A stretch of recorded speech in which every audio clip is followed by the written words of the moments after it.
Well, Germany has done it again. Just when you thought Berlin might finally grow a spine and chart its own course, Friedrich Merz has stepped up, and he shows us all that he is just another puppet in the same old war-hungry play.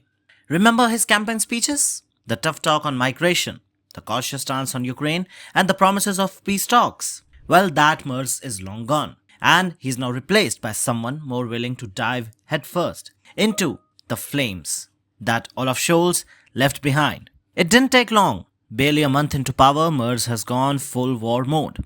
No hesitation, no remorse. Civilian casualties? Well, not his concern. Peace? Well, it's just a relic of the past.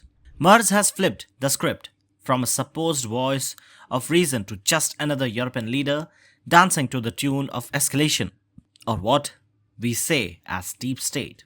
We thought that Scholz was the last in line to write blank checks to Ukraine. Turns out, Merz is ready to outdo him and drag all of Europe with him. And let's be clear, this isn't about supporting Ukraine, it is actually going beyond the line. Merz has officially pledged to help Ukraine develop its own long-range missiles, weapons that can reach targets outside the country's borders, even Poland, even Germany. But as of now, the target is only Russia. And yes, this is the same Friedrich Merz who once warned about the reckless escalation, and now he's the poster boy of it. Speaking at a press conference in Berlin, Merz confirmed that Germany's defense ministry will sign a memorandum with Ukraine to jointly procure and manufacture these weapons.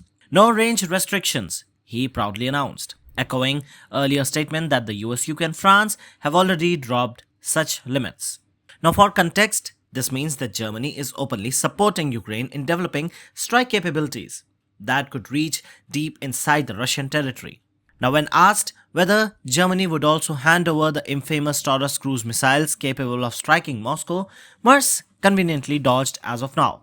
And while German tabloid Bild claims Berlin is still hesitant on that front, it hardly matters now. The direction is clear. Push harder, escalate further, and to hell with the consequences. The Kremlin hasn't played silent. Dmitry Peskov, the official spokesperson of the Russia's presidency, has accused Germany of competing with France to see who can provoke war more aggressively. And frankly, he is not wrong. Peskov warned that enabling Ukraine to strike beyond its own borders can make Western countries direct participants in the war. He further added that Ukraine doesn't even have a targeting system to operate long-range weapons without foreign support, implying that Western nations will effectively be pulling the trigger. Now, if you see all this, this isn't just a military aid anymore. It is a full-blown strategic involvement. And it's coming from the very man who not long ago claimed that he wanted peace and diplomacy. Turns out, Merz isn't just Scholz 2.0. He is worse. And let's not forget how Merz got into the office. He shamelessly flirted with the AfD voter base, riding a wave of anti-immigrant sentiments and promising to stop Germany's entanglement in the war. And now, he's the very same guy who is now jumping into bed with Zelensky like nothing happened.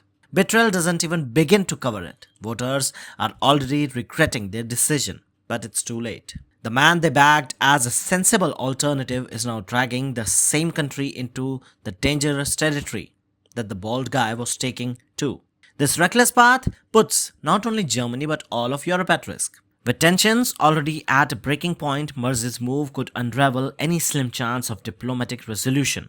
Europe is no longer even pretending to seek peace, and the consequences of this will be felt not just in Kiev or Moscow but across the continent and possibly across the world. So brace yourself, viewers.